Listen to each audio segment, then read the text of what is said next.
right, we're going to call to order the City of Two Rivers City Council regular meeting for Monday, October 4th, 2021. Please stand for the Pledge of Allegiance. I pledge allegiance to the flag of the United States of America and to the republic for which it stands, one nation, under God, indivisible, with liberty and justice for all. All right, and roll call. Jamie. Bittner. Here. Jeff Delkey. Here. Tracy Coach. Bill LeClaire. Here. Darla LeClaire. Here. Jay Remiker. Here. Bonnie Shimulunis. Here. Adam Ohusky. Here. All right, everyone's in council chambers, so we can skip over number 4. Jamie also tells me we have no public hearings, so we can skip over number 5 as well. So we'll go right over to number 6, which is input from the public. Does anyone care to address the council at this time? If you do, please step up to the podium. My right, your left. There's a microphone right at the podium for you. You can address the council with anything on your mind, anything that's on this agenda, or something you want on the future agenda.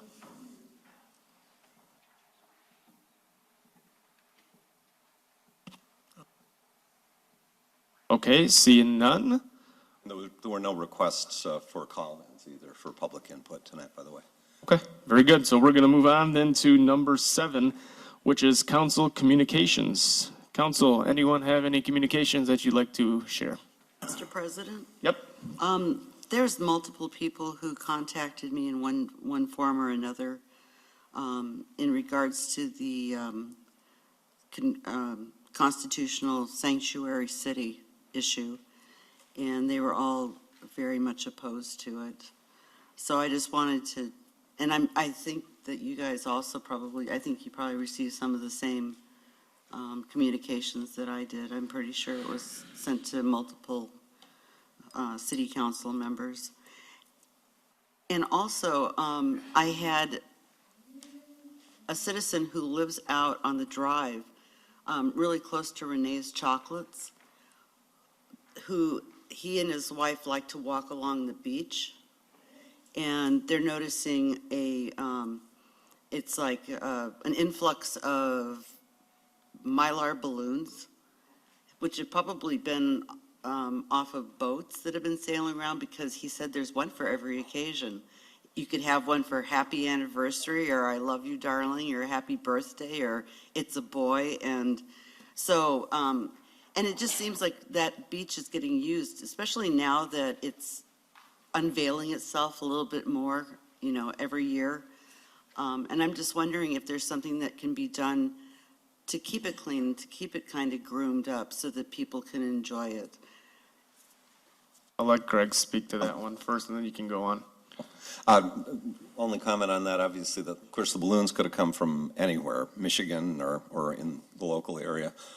We are not allowed to do mechanical grooming of that beach without a permit, and there's been some history of it being difficult to get permits to routinely groom below the ordinary high water mark where the state has jurisdiction other than at Neshota.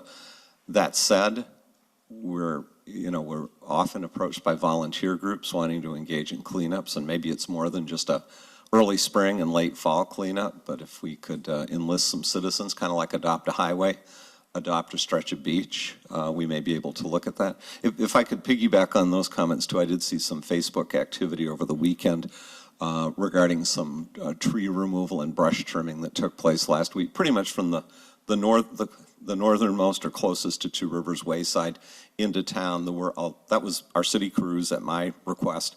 There were a lot of dead trees in there, trees whose feet had gotten wet when the water got high, especially some of the evergreens in there that were dead. Other areas where we had poplars and other volunteer growth that were in front of things like the overlook with the viewing binoculars, and a couple areas where there were there were clumps of fairly thick growth in close proximity to the trail that were safety concerns. So that was why that went on. Not your question, but I know that was something that some of the public had questions on as well. We're not going to clear cut the lakeshore by any stretch, but it was dead trees and areas where it was obstructing the view out, including by the new pergola in that area. And any more, Darla? Well, one thing I'd like to say in response to your comments, you're talking about like the service organizations. Well, the high school kids are always looking at ways to get community service hours.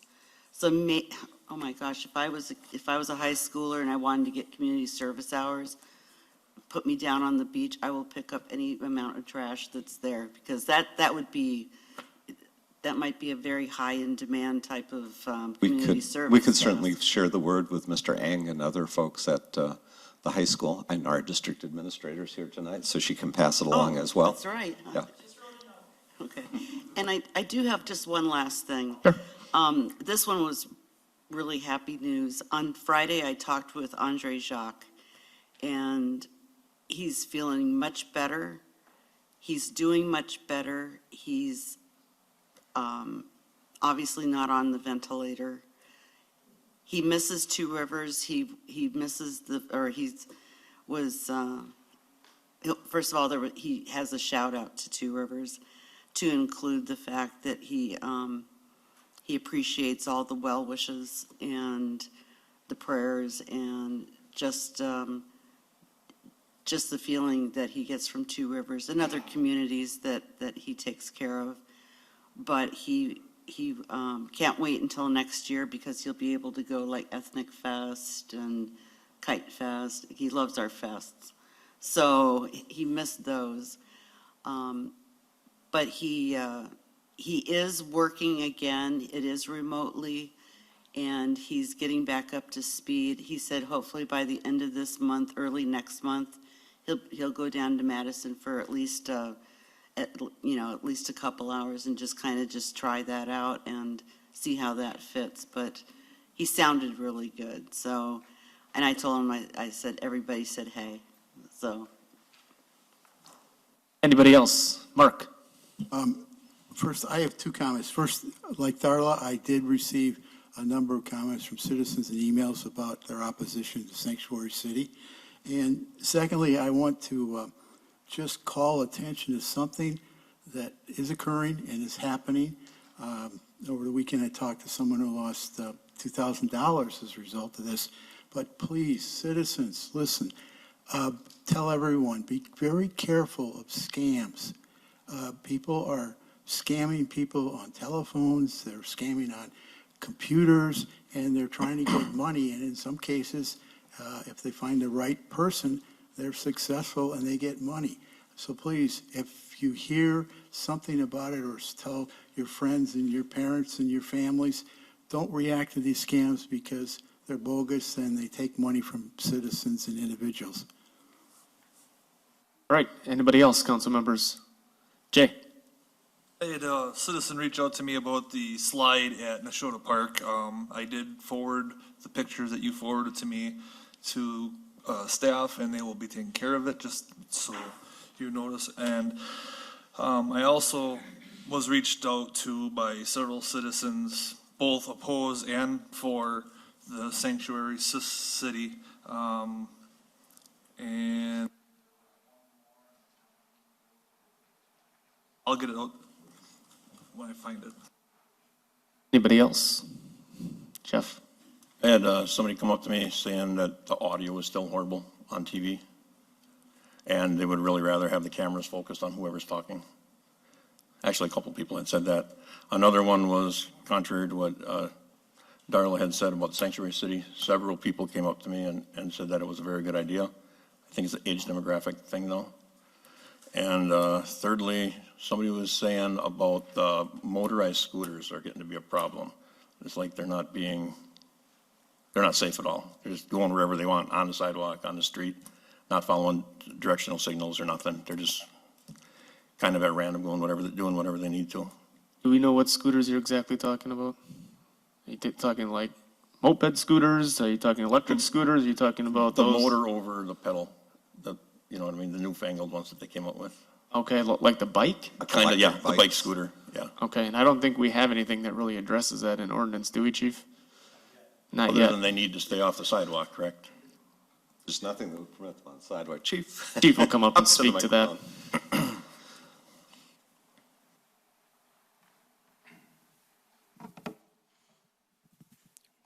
Test? Okay.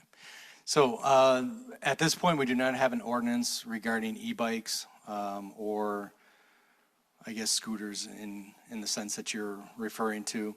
Although that is really next on our priority list. We had some other ordinances that we were revising earlier this year, so that's the next one. I was actually on the radio today and a similar question came up. There are getting kind of prolific, the e-bikes, and like any bike, whether it's got an electric motor or it's strictly, pedal power, it is not supposed to be on the sidewalk if it's over, I think it's 13 inches, and if you're not using it to learn how to ride a bike. So basically, if you're not a small child riding on a bicycle, you're not supposed to be on the sidewalks. Maybe we should get a reminder out there if Facebook is up and running now, just to have people in general know that bikes are not allowed on the sidewalks, and they do have to follow regular traffic lights. So if the light's red, they gotta wait. If it's a stop sign, they gotta stop. They are considered somewhat traffic, is that correct? Yes. Okay. So a bicycle on the street has to follow the same traffic laws as a vehicle. They have to yield right of way and so forth. We did put something on Facebook earlier this year as a result of some complaints about the sidewalk on Jefferson Street, and it seemed to help a little bit. Our first task on Facebook is going to be addressing the LB Clark traffic issues, and then Okay. we'll look at the bike. Okay. Thank you. Go ahead. And then also there was a 10-year-old, when my grandson actually, he asked me, he said, are they going to do anything with the Riverside Park? He said, there's not much there, it's kind of boring. Or more play equipment then, is that the interest? Yeah. Well, Jeff, if I might, Mr. President, one of the things as far as the cameras, of course, we're a single camera operation, so ideally, for great production quality, you could cut from camera 1 to camera 2 when you do a close-up. Might be able to our technical guy might be able to zoom in like on folks when they come up to the podium, but if there's too much in and out, you get that transition period, and I'd say we'd only want to do it in moderation or the viewers might get seasick because zooming and then panning, you're seeing it through just the single camera view. But we have heard that it is kind of boring to sit and see the large assemblage, and not unless you have a really large screen, know whose mouth is moving, let alone who's talking. The audio is what they were most concerned about. Yeah. Was that primarily out on cable or Facebook, the same deal? Cable. Okay. We can look into that. No promises, but we can look into that. Dave is shaking his head and back with IT. He's all over it. He's writing himself a note for tomorrow morning. That'll wait, Dave. Is the C6 thing right? Is that a yes or that's a yes? Okay. Thank you. Okay. Anybody else, council members? Any other communications? I did receive a few as well, both pro and con on the sanctuary city. One person said that she felt, this was a lady, that people were afraid of the sanctuary city because of the word sanctuary was in there, and felt that it doesn't have to be in there. But the message of what was brought up during that meeting was the message just to get rid of the sanctuary. So I told her I'd put that out there for everyone else to hear as well. All right, very good. So we're going to move on to number 8, and that is council reports from boards, commissions, and committees. Does anyone have anything they'd like to share? Mr. President, just a reminder, Wednesday night, 6 o'clock, Personnel and Finance Committee meets. We're building and trying to create a budget for next year. So, public's welcome. Thank you. Anybody else? Seeing none, we're going to move on to the city manager's report, where we have quite a few invited guests. So, Greg. Yeah, thank you. We have 3 invited guests tonight. First, would like to invite back up to the podium Chief Kohlmeyer to introduce our newest full-time police officer with the Traverse Police Department.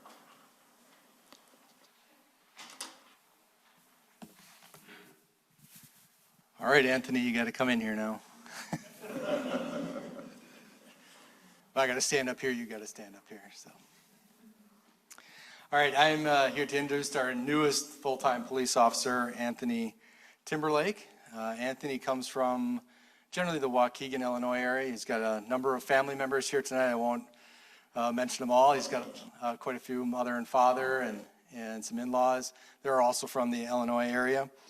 Anthony has a number of degrees, associate degree from College of Lake County, a bachelor's degree from Western Illinois University, and then he got his Recruit Academy training at NWTC.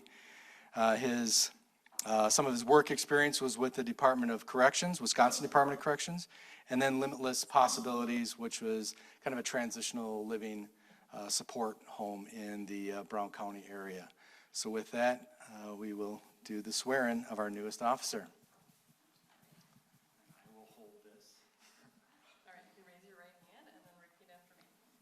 I, Anthony Timberlake, I, Anthony Timberlake, who have been appointed who have been appointed to the office of police officer to the office of police officer in and for the city of Two Rivers in Manitowoc County, but have not yet entered upon the duties thereof, swear that I will support the Constitution of the United States and the Constitution of the state of Wisconsin, and will faithfully discharge the duties of said office to the best of my abilities. So help me God.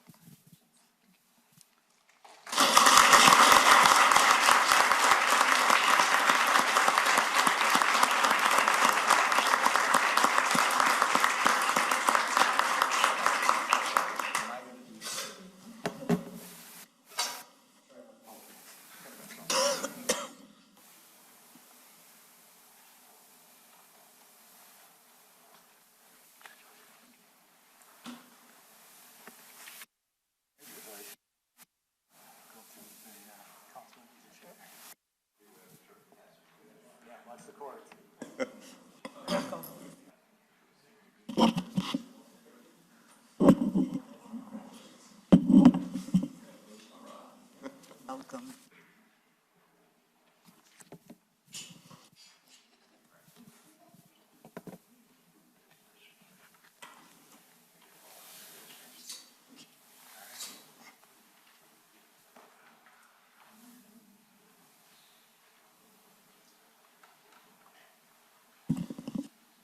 Thank you, Chief, and again, thanks to all the representatives of the Two Rivers Police Department that joined us here tonight, and Anthony's family and friends.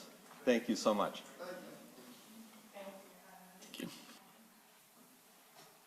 We always lose the audience after Yeah, we do. after the introduction and welcome. Next up, very pleased to welcome Diane Johnson, our Two Rivers Public Schools District Administrator, to provide an update on the school district's facility study. Always a pleasure to get an update from our school district. Welcome. Thank you. Thank you for allowing me to be here. And boy, that's a hard one to follow. But I just, I had called and asked if I could come and do a bit of an update for you on our facility study. So back in March, the district interviewed and hired a vendor called C.G. Schmidt and Bray Architect to complete the facility study for every one of our buildings. So what they were looking at is the infrastructure of every building. They're looking at parking lots, traffic flow. They're looking at heating and cooling units, boilers. They're looking at safety within the school, safe entrances. They're also looking at technology needs. And so if you're familiar with the buildings in Two Rivers, the schools that is, the high school was built in 2002. It currently enrolls about 522 students. L.B. Clark, the middle school, was built in 1969 and had an addition put on in 1991. McGee Elementary School was built in 1961 with an addition in 1963. And Canine was built in 1992 with additions put on in 1998 and 1999. So obviously we have some buildings that are coming with some age, and with that age comes some needs to those buildings. That's why we decided to do the facility study. So we have a team of 18 people. We have administrators, parents, community members, board members. We have a city representative, Elizabeth is there. And then we have Bray Architects and C.G. Schmidt employees that meet with us along with board members, and we have Mike Canty here tonight as well. We come together every other Tuesday to have discussions and figure out a direction for our district. With those meetings, along with a survey that was provided to to our staff at this time. We will have a community survey as well. Some of the needs that have emerged is primarily at the middle school. So the middle school is bulging at the seams. Spaces are rather small if you've been in there. We have class sizes of about 25 to 26 students in each room, which would be okay if the classrooms were big enough to fit those class sizes. So they're very small. If you've been in there during lunch times, very, very full during that time. And also if you're in there at the beginning of the day or the end of the day in passing, get against the wall because the kids are coming. There are a lot of kids. So that's been kind of what we're finding as the primary needs. I think then the other question that has arisen because of those needs are fifth grade.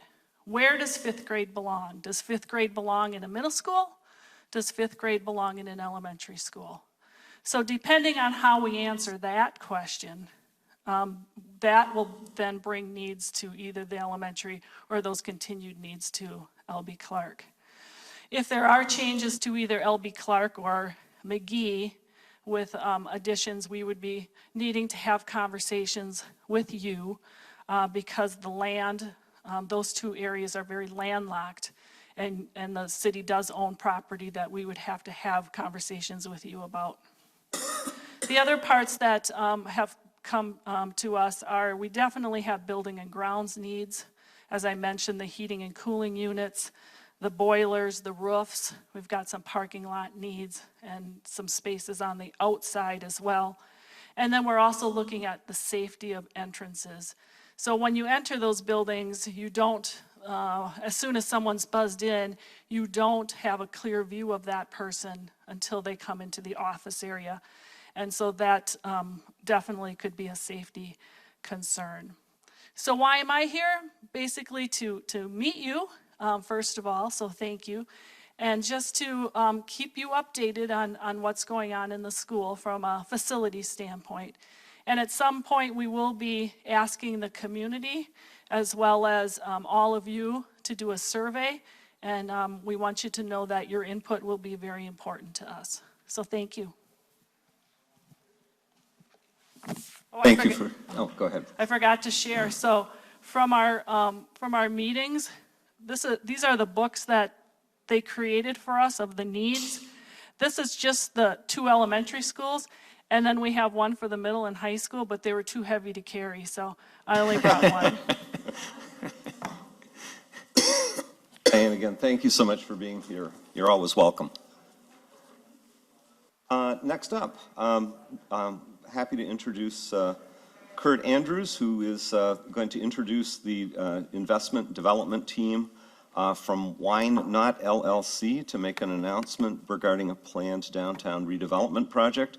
There is a related council action proposed on the agenda, and that's listed immediately following this presentation, a resolution authorizing an application for Wisconsin Economic Development Corporation CDI grant. Over to you, Curt. Shall I activate your PowerPoint? That'd be great. Thank you, Greg. And thank you, Council, for having me. It's been 2 weeks. You missed me yet? I missed you guys, actually. But we're very, very happy to be here to talk about our redevelopment project. This is kind of our announcement coming. Dave, you want to help him, I think? Dave, I'm clicking away. I'm just not opening it. I'll give him a second to get this up, teed up. In the meantime, I'll go ahead and introduce the members of Why Not LLC. And those members are, I'll start with the woman who I've known for many years, my wife, Jean Andrews, then followed by Barry Cron, who is the owner of Sepia Chapel, as well as Gina Cron, his beloved wife, who's also an owner of Sepia Chapel. And Gina will kick it off with sharing you a vision, our journey, and then we'll get into actually sharing what the concept's going to be and what it's going to look like. And thank you in advance for listening, and thank you in advance for your consideration. Gina, it's over to you. Thank you, Curt. For those of you that know me, know I can be long-winded, so so I made myself some notes today just to stay on track here. So I just wanted to take just a couple minutes here to kind of share our story of how we got to where we are here tonight. So again, for those who don't know me, I'm Gina Cron. This is my husband, Barry. As Curt already said, we own the Sepia Chapel on Jefferson Street, and we also have one up in Green Bay. So we became residents of Two Rivers back in 2018, and we also have two little ones that are at McGee, so not the super thick book. And I know most of you know Curt and Jean, but you associate them mostly for their involvement with council in their countless volunteer roles that they participate in. But what they don't talk about often is that they are also very successful business owners. They own 6 salons throughout Wisconsin. They are also Two Rivers residents, and like Barry and I, they have 2 boys, but their boys are just out of college. So anyways, lots of similarities, and we both live on Adams Street, so we have just become good friends and have gotten to know them quite well. Before we hop into the presentation tonight, I wanted to take a moment to kind of, like I said, share the journey we've been on. We've heard the term that owning a business isn't for the faint of heart. And dear Lord, that is definitely the truth. So back up to 2019, the 4 of us toured 1718 West Park Street, which is the former Wells Fargo Bank building. It had sat vacant for nearly 2 years by this point. The 4 of us left the tour pretty excited. To our surprise, I mean, again, we own chapels that were built in the 1800s, so I'm used to walking into basements that are really gross and full of dirt. To our surprise, this one was very clean. It was in fantastic condition. Kudos to Wells Fargo. It had just been meticulously maintained. And most of all, we were excited because it's in the heart of our downtown. Again, with business, it's location, location, location. And so we just couldn't keep our eyes off of this one. We truly went into it not really knowing what we would do with the building. Again, other than the positives that I just mentioned, we didn't have a plan. But the opportunity was there, so we decided to go for it. We got together, we made an offer. By January of 2020, we had an accepted offer in hand, and we were scheduled to close in March of 2020. So it was kind of like, whew, I guess here we go, right? Sadly, I don't need to remind anybody in this room what happened in March of 2020. Our businesses were shut down. Owning a wedding venue in the middle of a pandemic isn't exactly great. Curt and Jean's businesses were shut down. We were bleeding money, I mean, to the nth. So as a business owner, we were in a very, very scary time. It was a scary place to be. We didn't know if there was an end in sight. So we pushed our closing back to summer of 2020. Ultimately, we ended up forfeiting our earnest money. We took our losses and we walked away. So it was, we figured maybe losing some was better than the whole. In 2020, nearly a year after we had looked at it for the first time, we got back together. We prayed on it. We leaned into our faith and we said, you know what? If we don't buy this property, who is going to? There just seems to be an awful lot of discussion around what others ought to do about business in Two Rivers. Somebody ought to buy this, or somebody ought to open this, or whatever the case may be. But we truly felt that the best way to be part of the solution was really to put our money where our mouth was and go ahead and buy the building. So we took a leap of faith. We wanted to be the ones to eliminate one of the dark vacant storefronts in our downtown corridor.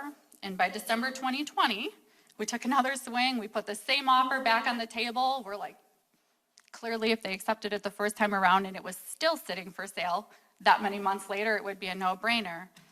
Only to find out our offer was declined. They had already sent it to auction. So for the first time in my life, we had to buy our property out of auction. So it was pretty nail-biting down to I guess that's how those things work, but it was new for us. So down to literally the last 3 minutes, and we ended up winning the bid. The cool news is that we got the building for $50,000 less than what we had originally put in. So it was like, that was a big win. Plus, we didn't have to carry the cost of holding it through the pandemic. So it really was a whole lot of things, just the right place at the right time. And just, anyway, so I'm standing here tonight. Needless to say, we obviously ended up with the building. And we are excited to share with you tonight our plans for it. Owning the building was like, yay, we got it. Now we need to figure out what we're gonna do with it. So we kind of took a step back, we took a pause. We did, just a lot of listening, a lot of searching. What does this community need? What does this community want? What can people get behind? What type of businesses would thrive not only in that location, but what kind of business could truly help ignite the economy in a small community. So without further ado, I want to show you where we landed. That's the old ugly building. I shouldn't say ugly, but there was a lot of paneling. Oh my goodness, like lots.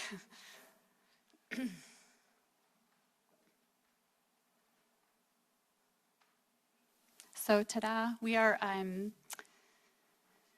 our business is Cool City Brewing Company, so we will have a brewery. It will be craft beer, food, and coffee.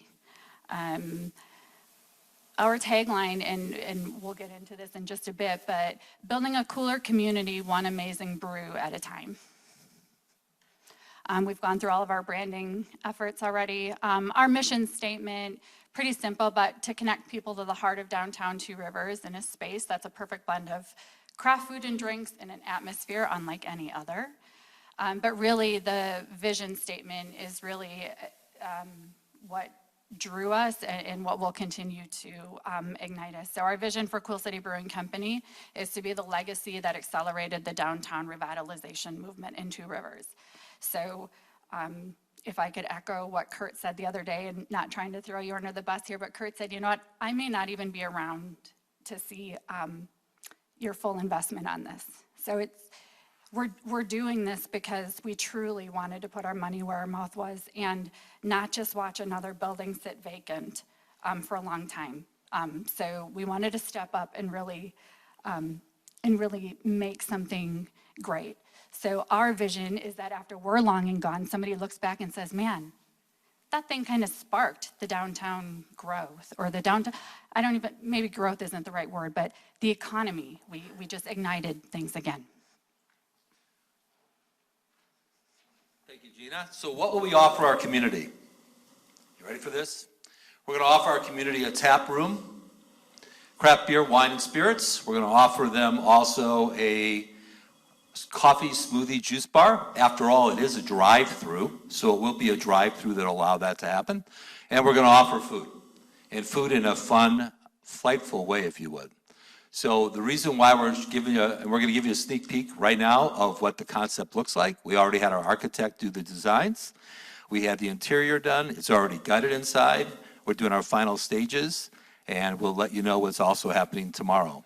But this is what Cool City Brewing, or that bank building that Gina just shared with you, will look like. And this is the concept from the side. We will have a beer garden on the left that'll still allow a car to come through between the beer garden and the community center. And we are going to promote craft beers, eats, and coffee in a big way.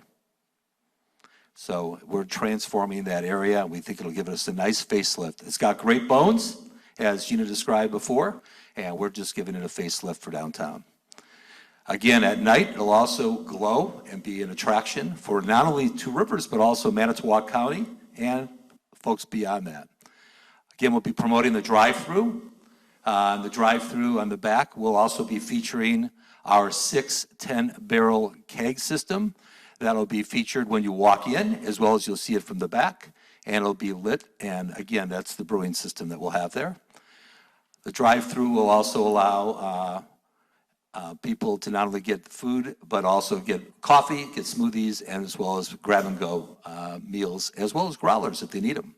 This is a vision of what's inside will look like. The capacity is going to be about 142 people inside, and 80 outside when the beer garden happens. I'll point real quickly. The beer garden's to your left over here. There are 2 garage doors that allow you to open it up so it can go in and out. There'll be entertainment possibility outside as well as entertainment inside.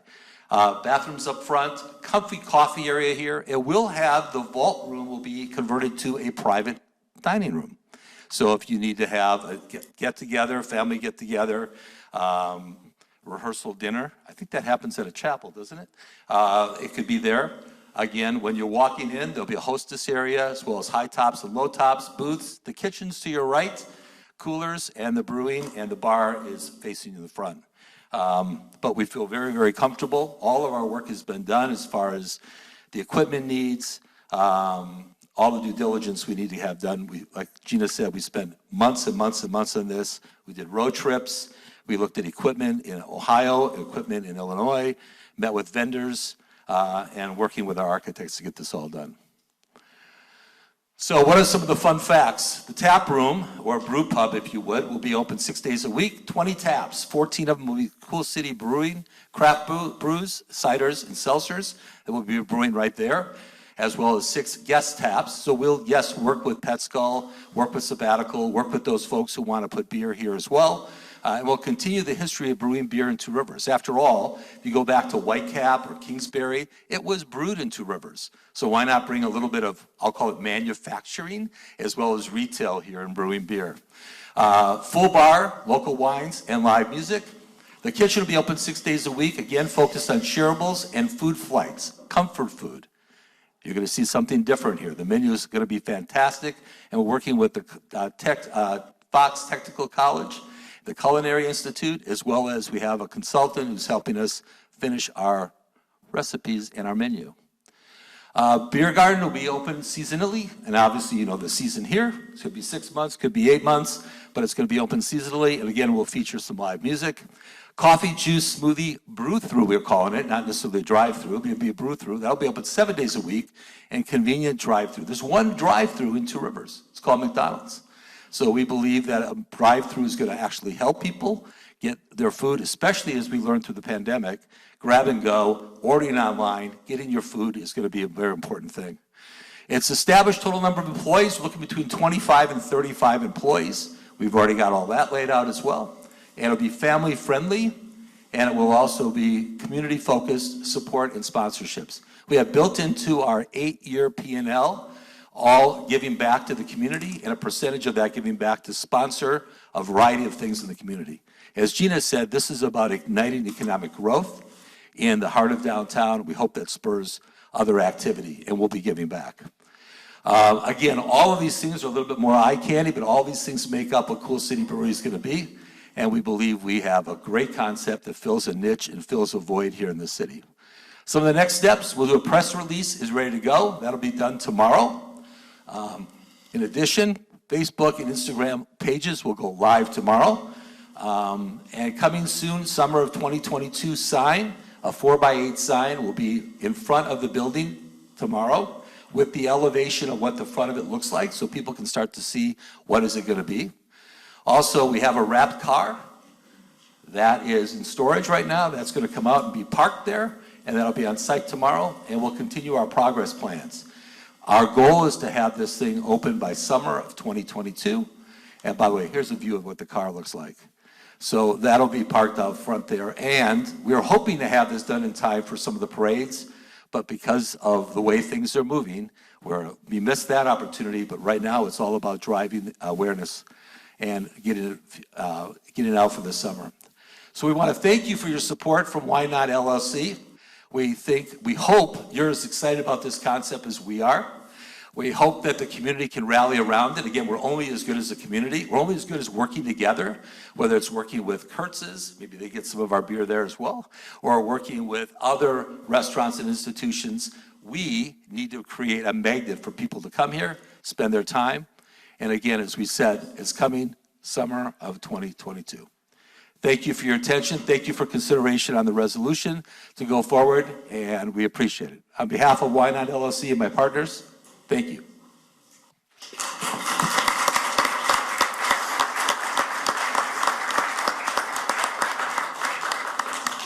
Thank you to the Andrews and the Crons for your investment in Two Rivers, and especially in downtown Two Rivers. It looks absolutely amazing. What some great pictures and what a great spark this could really generate in downtown Two Rivers. So great job on your homework, great job on the building, and yeah, it looks amazing. So great job and thank you. Do you want to lead into the resolution, or do you want me to lead into that? I would just briefly, if I might, Mr. President, Council has in front of it, and it was in your packets, went out Friday, a resolution authorizing application for a community development investment grant through the Wisconsin Economic Development Corporation to support, again, redevelopment of the former Wells Fargo building at 1718 West Park Street.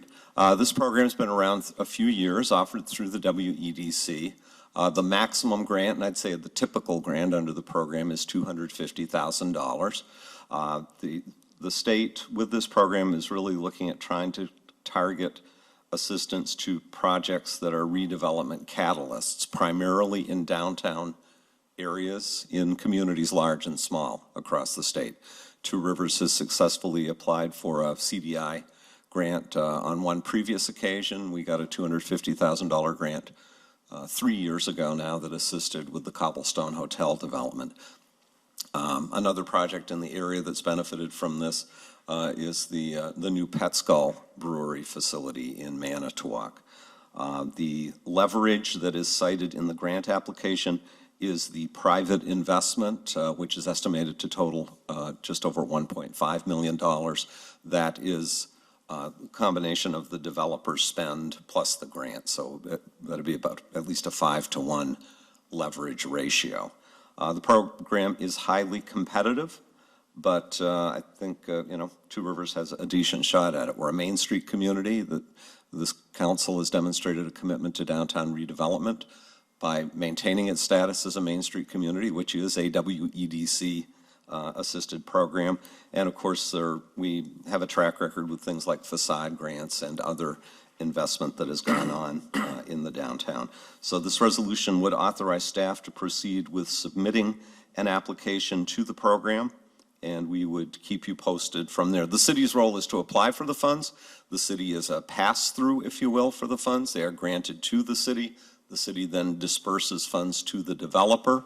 I don't want to get too far into the weeds, but we anticipate we would structure it if we're successful in obtaining the funds, much like with the hotel project, where the dollars would come in toward the end of the project when it's at or near completion, and any representations made as far as completion of the project and the amount of investment involved could be not only projected but verified at that point. So would recommend council authorization so we can get a move on and with any luck provide some assistance to this project, redeveloping a white elephant building right in the heart of our downtown.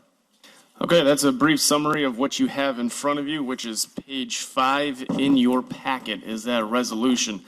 I'm looking for a motion to waive reading and adopt that resolution. Mr. President? I got one from Mark. Okay. Sorry, I'll make he a had it motion. up. Yes. And Darla, second. Discussion. Any discussion among council members? Mark?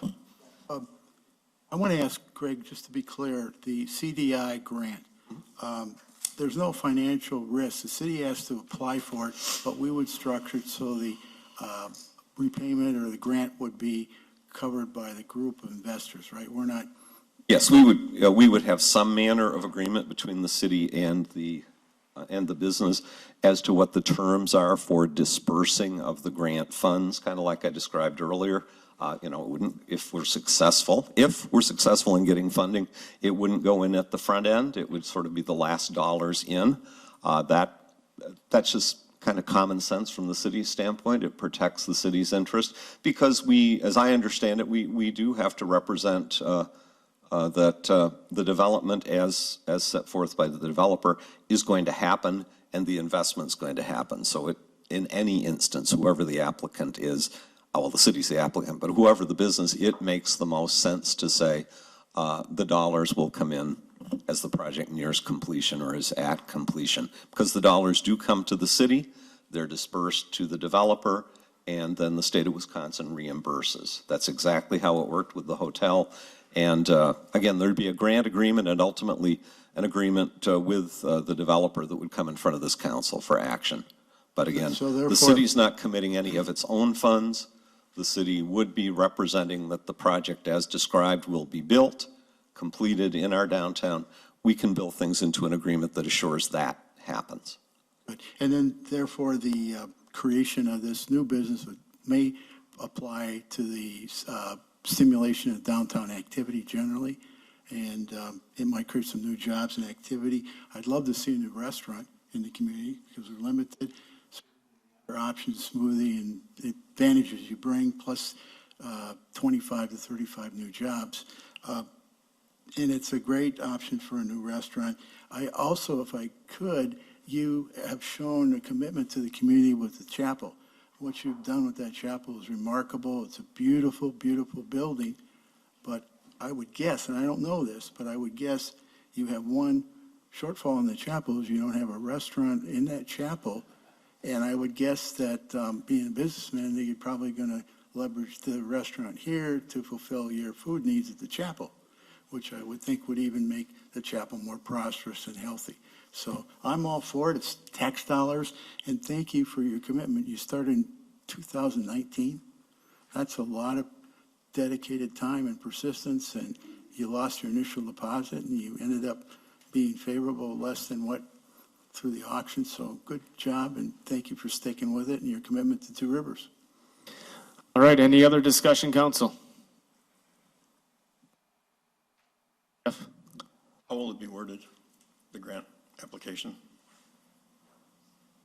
I don't know precisely how to be worded at this point. We'd be moving forward, addressing each of the points that the state wants to see. Again, they key in on things like the investment ratio, private dollars leveraged.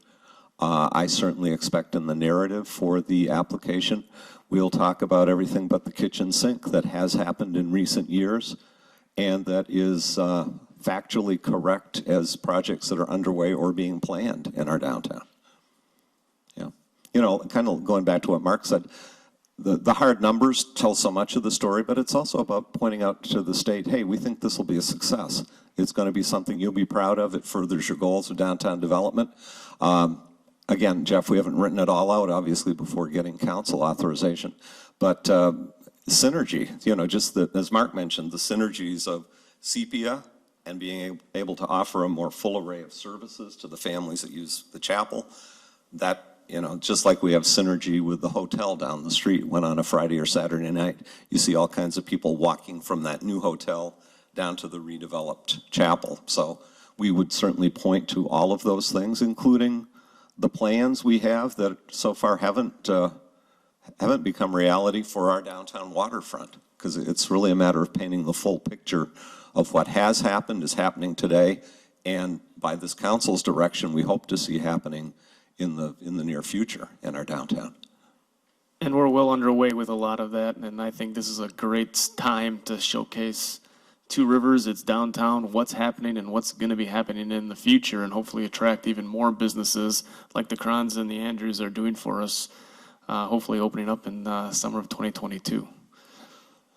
Any other discussion, council?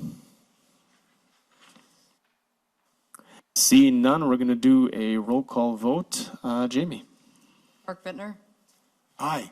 Jeff Delkey, Abstain? Tracy Coach, Aye. Darla Leclerc. Aye. Bill Leclerc, Aye. Jay Remiker, Abstained. Bonnie Chimilunas, Aye. Adam Huskey. Aye. Motion carries. Thank you. That puts you to B, Greg, I believe, in status Yes. and updates. Okay, we will exit the presentation. We'll, And thank you, guys. Thank you for being here. Thank you for the presentation tonight. and to the folks from Wine Nut, with your permission, we'd love to be able to share this, if Facebook is up tomorrow on the city's Facebook as well, or we'll wait till you get it up first, but then share it.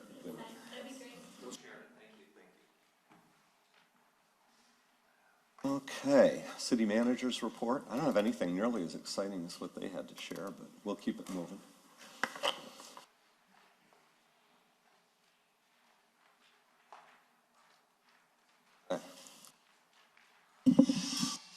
As usual, any of the beautiful photos are generally the work of our library director, Jeff Dawson, so enjoying the extended summer weather that we have.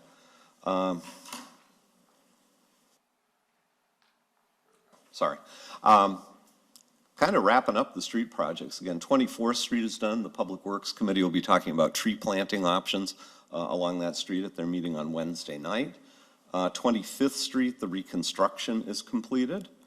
Madison Street, which should be number 3, actually, if I numbered these correctly. The grading work was completed last week. You see in the photo to the right some of the grading work underway. The paving work begins this week, and again, barring any unforeseen emergencies, we'd expect project completion by early November.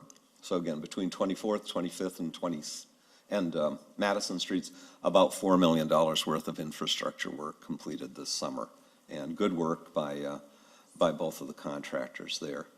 The Central Park West 365 project, I would just remind folks that there's a joint meeting of the City Council and the Planning Committee scheduled for this week, Thursday at 6 p.m. Major focus there is to discuss outstanding design issues and resolve any outstanding issues so project planning and fundraising can move forward. There are some revisions to the plan that will be shared by the designers on Thursday, including different sizing for the new stage proposed for the north end of the park, some modifications to, if you want to call it, the assembly or audience area to the south of that stage, the addition of a hard surface dance floor or hard surface seating area in front of the stage, reorienting the concession stand restroom building.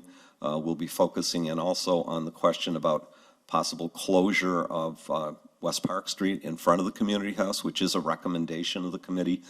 Some council members of the community have had questions on that. There also is a revised preliminary opinion of project cost that will be shared on Thursday night. So encourage council members to be there. I do know that, God, I'm trying to remember now.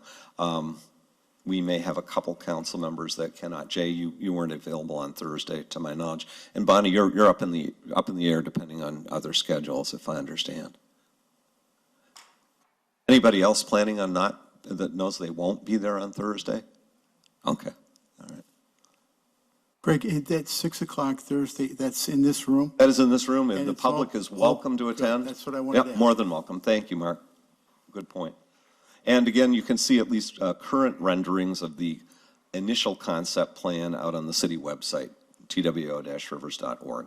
And just before you get too much further, council members, if you cannot be there, so Jay and Bonnie, if you have thoughts that you can pass along to myself or Greg that we can make sure that we share and we can get that out there so they can be discussed and looked at by the committee and the rest of this council, that would be great. And I know Bonnie had emailed in advance of the meeting when it was to be held last Thursday. So, Yeah. but any of you, if you can't be there, I might be able to come an hour late, but we'll see how. we'll still be here, so that'd be good. If you will, Yep. then I'll do that. Yep. And we do plan, if the technology gods are with us, to record the Zoom meeting, because our consultants will be joining us by Zoom. Any of their graphics would be recorded, and then any of the audio coming from the joint meeting. But again, Thursday, 6 o'clock, here in Chambers, public is welcome as well. It's time to start leaf pickup, none too soon, because it just took a few of them to clog all the catch basins in town yesterday during the deluge that we got. But regular citywide leaf collection starts 2 weeks from tonight on Monday, October 18. Same drill as usual, starting on the east side on Monday, east of the East Twin. Between the rivers, generally working from south to north, Tuesday, Wednesday, Thursday, and then Fridays on the south side, which in Two Rivers is west of the West Twin River. Sometimes we fall behind, and if so, the areas that weren't picked up the week before will get first priority the next week. We would remind folks that the Woodland Compost site remains open until November 15, if you want to haul yard waste out there.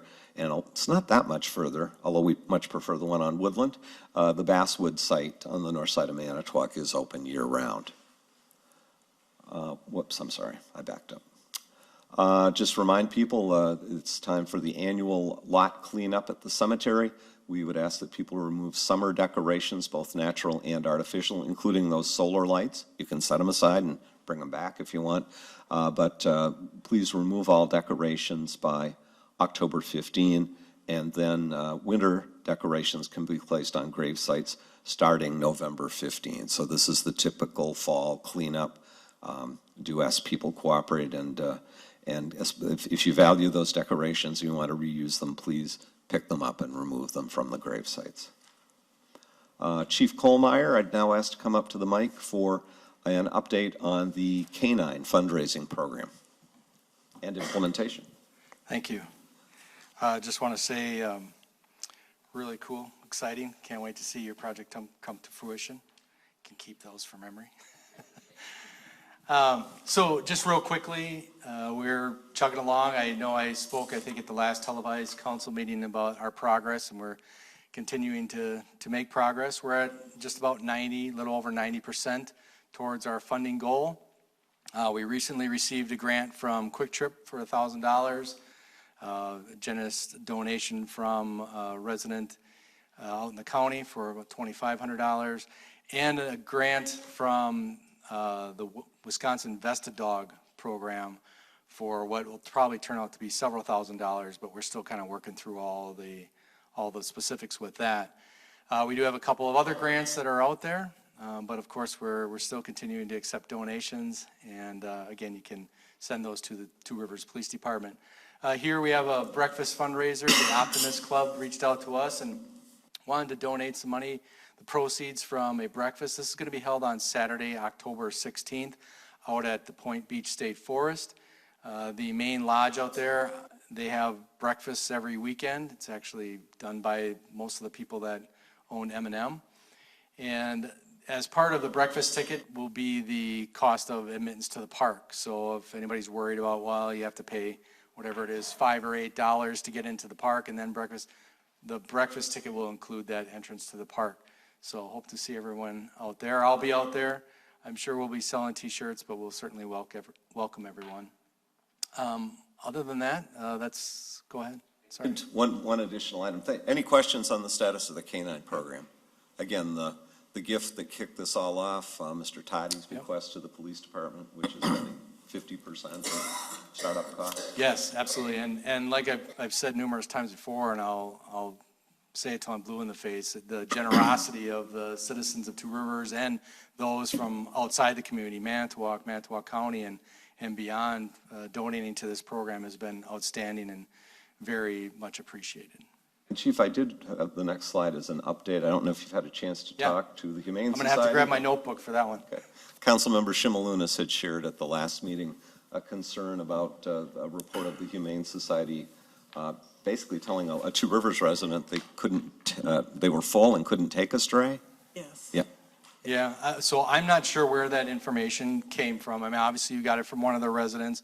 I spoke to the director of the Humane Society, and their procedure is that they will take in any cat, any dog, regardless of whether it's a resident of the city of Two Rivers bringing it in or whether it's a police officer bringing it in, and they will do that, no questions asked.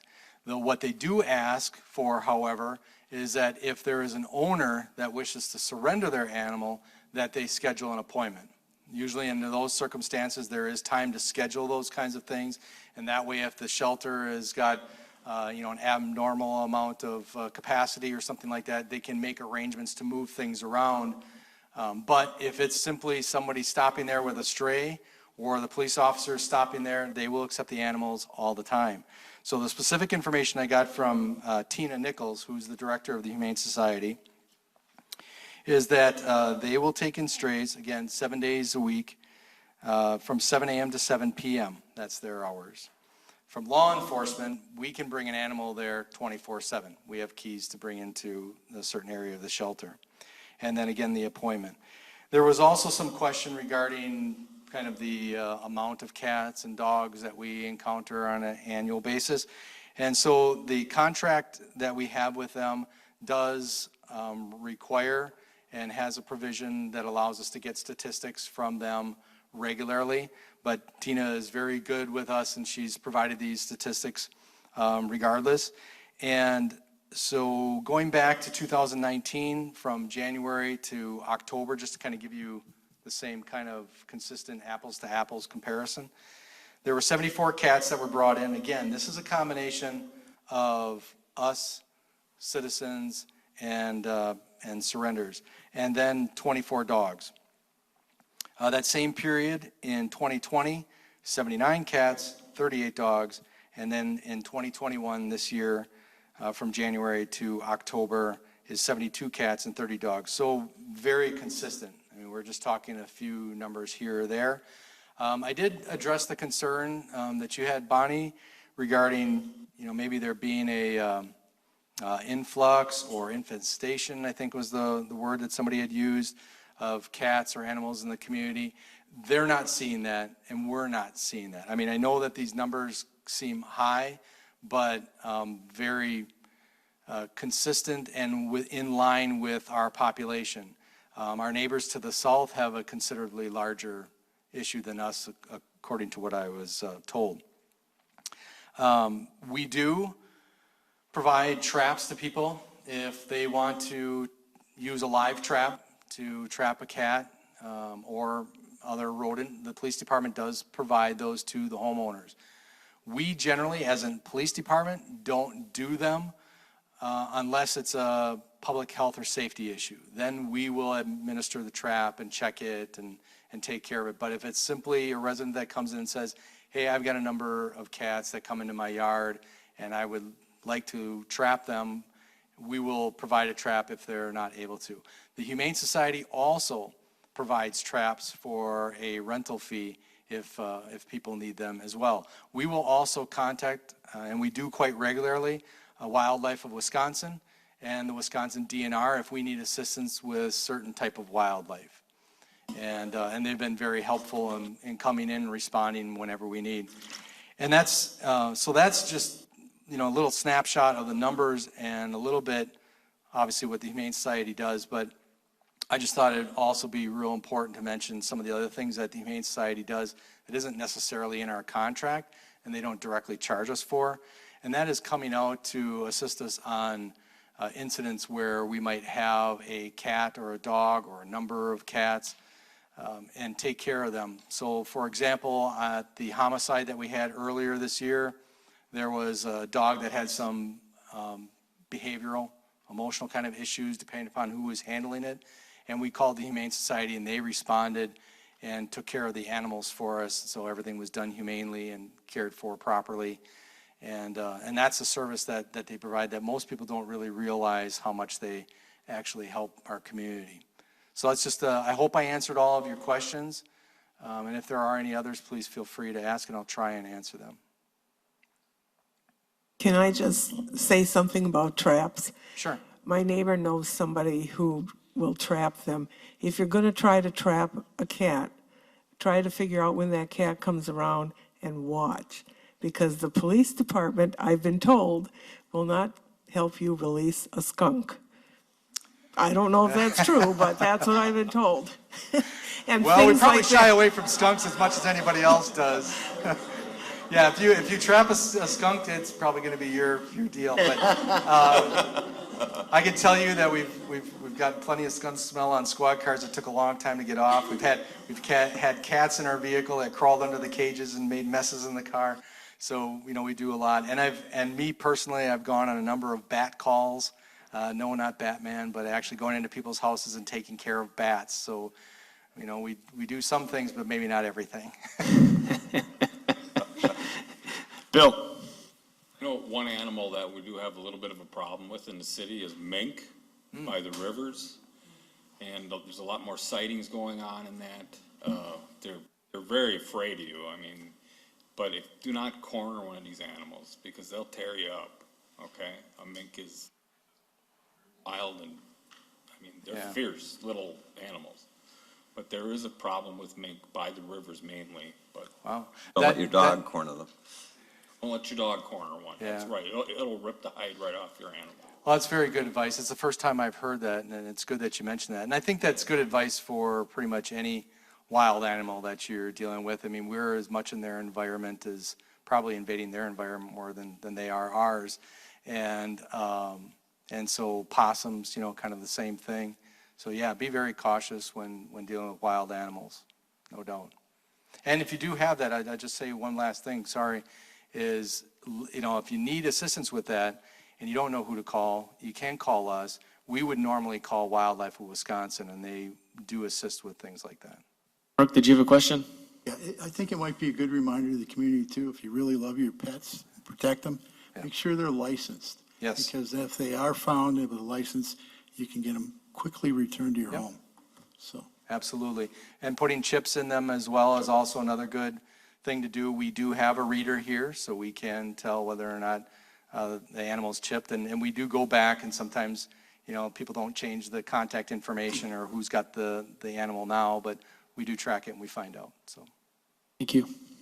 Thanks, Chief.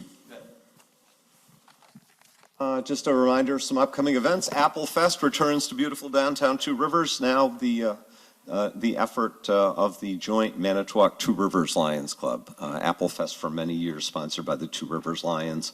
The two clubs combined recently, so lots of fresh apples and crafts and a refreshment stand. Hopefully a brat or a burger or two as well. This coming Saturday, downtown. Weather forecast looks good. Get out and enjoy it, please. Can I make a shameless announcement? Absolutely. The American Legion Auxiliary Unit 165 here will be doing their bake sale, and so they'll be in the Behringer Room in the community house. So by all means, head the fair and then come in and get some freshly baked goods for canines as well as humans. Very good. Thank you for sharing that. Any kind of shameless interruption like that is welcome. Yeah. The Two Rivers High School Octagon Club will be sponsoring their fall electronics drive over in the community house parking lot, enter off 18th Street.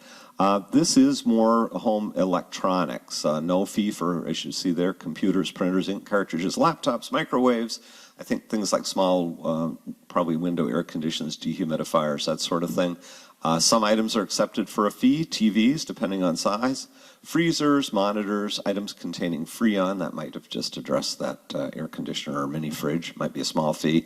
Items not accepted, this isn't exactly like the recycling at our water and light utility.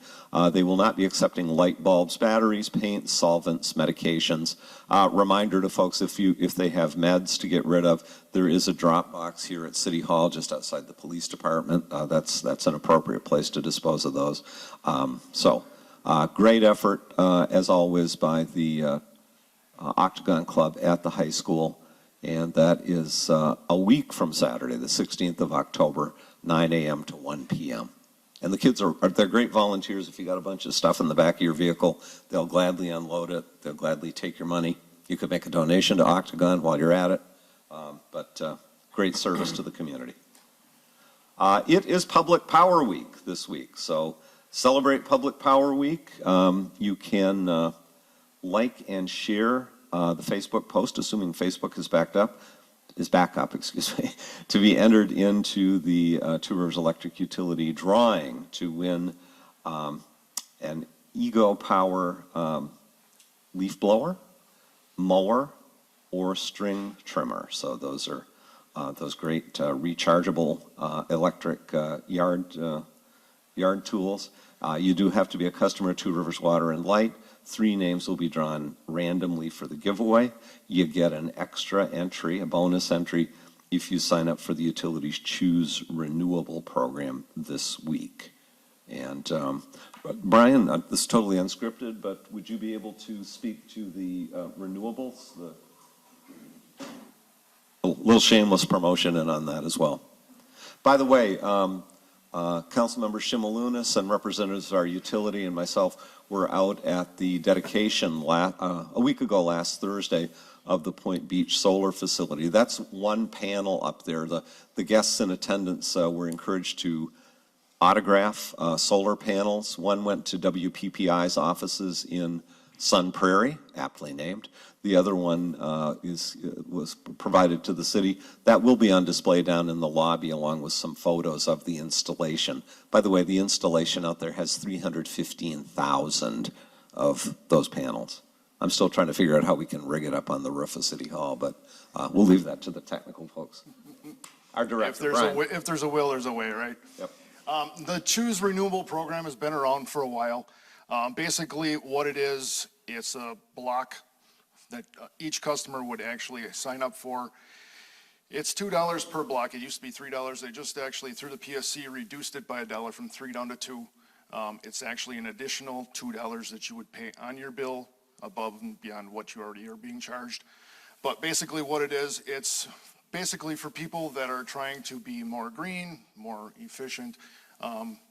It's something that right now we're trying to promote just because it is Public Power Week and just a overall good program. Have some recent activity with more folks signing up. Actually, yes. Since the post was created this morning, we actually had one person already sign up for 3 blocks. And then, of course, Facebook went down, so stay tuned. It is open all week, so check it out. Thank you. Thank you, Mr. Delman. It's not really an open to the public event, but and partly because of COVID, remaining COVID concerns, but there will be a Marine Sanctuary media event Saturday at the Wisconsin Maritime Museum. Governor Evers, Senator Tammy Baldwin, and the NOAA administrator will be in attendance. There is a panel on coastal resiliency issues with NOAA reps and along with the mayors of Manitowoc, Port Washington, and Sheboygan, and myself representing City of Two Rivers. In the morning, the noon event on the rooftop deck, weather permitting, at the Maritime Museum. And this is meant to be a kickoff event for the entirety of the sanctuary. We're hoping in the spring there'll be a more extensive kickoff activity that includes visits to all of the communities. But council members, if you're interested in attending the noontime event, can make sure you're on the RSVP list. Just see me after the meeting or email me this week. That's Saturday at noon at the Maritime Museum. And gotta love that graphic that's out there for the Wisconsin Shipwreck Coast. First time I'd seen it was today anyway, of course, featuring the Raleigh Point Lighthouse and that spit of land out into the lake to our north where so many of the shipwrecks on the Shipwreck Coast went down. But that's a truly beautiful image of our landmark lighthouse to the north. There's special $5 admission to the Maritime Museum that day. So there's a promo admission, $5 that day. Thank you, Jason Ring, our Manitowoc Area Visitor Convention Bureau Director. Thank you, Jason. Just a little postscript. Back in July, the council welcomed and honored and thanked Joaquin Gaines and Coleman Slattery, the 2 Eagle Scout candidates that were responsible. Coleman for the beautiful new pergola along Mariners Trail, and Joaquin for the furnishings that are beneath the pergola, including a handicap accessible picnic table and a standard picnic table, so to speak. Subsequent to that meeting, they both have now earned their Eagle Scouts status. So congratulations. That's a great honor in scouting, and a lot of work went into it. So little postscript, thanks to some proud parents' Facebook posts and emails advising of the status. Those 2 young men have now completed the process and been awarded the rank of Eagle Scout. They are both also Two Rivers Police Explorers. They're shown there in the lower right photo, volunteering this summer at the car show downtown. You've already heard about most of these meetings, and they're, of course, on our public meetings calendar. It's a busy week. Tomorrow night, the Utilities Committee of Council holds its regular monthly meeting at 6 p.m. Here in the committee room at City Hall. The Public Works Committee meets on Wednesday, starting at 5:15 p.m. In addition to talking about tree planting on 24th Street and the other streets that are just being completed, I know a major item on the agenda is to talk about street reconstruction plans for the next 2 years. A couple of the major street projects up for discussion, no final plans yet, but up for discussion, include 17th Street from downtown to the beach, repaving on Zlatnik Drive from 17th Street to Pierce, the section that was not resurfaced when we did from Pierce North a few years ago. Also, staff has been pulling numbers together on reconstruction of Roosevelt. Preliminarily, obviously the committee will be doing a deeper dive on this, but staff is recommending taking a good hard look at 17th Street reconstruction next summer, along with the Zlatnik resurfacing, and then targeting, and that's about a $1.8 million project, actually, with Zlatnik thrown in, and then looking possibly at 2023 for Roosevelt. If we do the whole length of Roosevelt, that's a bigger project. That's about $3.2 million, including utilities. We're thinking there may be some other grant opportunities that are worthy of pursuing for Roosevelt that would require that amount of time. And I know there's also some questions about how we optimize the money that's available for lead lateral replacement, both under streets we're rebuilding and in other places. One thing we want to do for sure is get the word out to the citizens, the property owners on those streets that are being discussed, so they know well in advance, like this fall. I'm sure you all agree with that. Not only that the project is coming, but what the design plans are, so we have good dialogue on that. So that kicks off tomorrow night at Public Works. Tomorrow night, as Mark mentioned, also, or Wednesday night, excuse me, as Mr. Bittner mentioned, the Personnel and Finance Committee, I think probably Public Works will be over here, Personnel and Finance right across the hall. Those are both public meetings. All of these are open to the public. Then on Thursday night, 6 p.m. here in Chambers, the joint council meeting with the Central Park West 365 Planning Committee. We'll again, assuming Facebook is up, we'll live cast that meeting and we'll plan to record it. So that is that. And I didn't do a slide. Mr. Andrews will be proud to know that we are still saying, for complete and up-to-date information on Two Rivers events and activities, go to explore2rivers.com. Again, that way you won't be in the fog, which was not the best transition, but with reference to, again, a beautiful photo from our library director. Thank you. Anything under intergovernmental legislative update? You have listed tourism service agreement with the city of Manitowoc. You know, we're still kind of sitting tight and looking at some aspects of a Plan B if indeed we don't have a partnership anymore with Manitowoc City and the Visitor Convention Bureau. I can tell you the Manitowoc Room Tax Commission is meeting tonight, and we've been told they may have some additional information to get out to Two Rivers and the Visitor Convention Bureau. About all I can say there is stay tuned. I did sit down last week with Mayor Nichols and with Laura Stecker, the chair of the MAVCB board. We'll see. There's a lot of benefits to an ongoing tourism partnership, but it has to be a true partnership if it's going to work. And right now, our partners in Manitowoc have excluded the MAVCB from the table, and that's certainly causing Two Rivers to look at a Plan B, because the end of the year and next year's tourism season are getting closer. There's plans to be made. So stay tuned on that one. That's all I had really on legislative intergovernmental update, other than to affirm that discussions within the last 2 weeks, both with Bob Siegelbauer and with the county controller, they've confirmed that the county budget will reflect the ability to match dollar for dollar what the cities, towns, and villages are proposing to spend their American Rescue Plan dollars on. The county has offered to match dollar for dollar what the cities spend on lead lateral replacements. For the towns and villages, they've expanded that to include, as I understand it, water mains, sewer mains, and broadband, consistent with the American Rescue Plan Act.